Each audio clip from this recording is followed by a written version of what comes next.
আল্লাহু আকবার বলেন।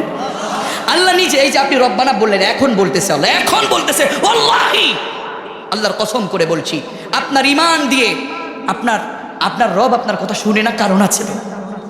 আপনি তো রব বলে ডাকতেছেন, আপনি যে মুখটা দিয়ে বলেছেন, এই মুখ, এই শরীর, এই জামা, এই পোশাক সব হারাম দিয়ে ভরে গেছে।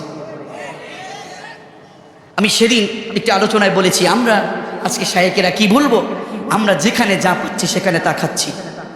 আমাদের এই যে পানি পড়াতে ফু দিলে এখন আর তেমন কাজ আসে না। তার একটা কারণ হচ্ছে আমাদের এই মুখটা হালাল হারাম বেছে না খেয়ে, জিজ্ঞেস করুন জিহাদি ভাইয়ের কাছে, বেছে না খেয়ে যা পাচ্ছি যেখানে পাচ্ছি সব খেয়ে নিচ্ছি। কেমনে ভালো হবে? কেমনে ভালো হবে? এ মুখের কথা এ মুখ দিয়ে বললে কেন কাজে আসবে না? আমি আপনাদেরকে বলছি, হারাম বর্জন করে ফেলুন, হারাম বাদ দিয়ে দেন, আজকে থেকে হালালে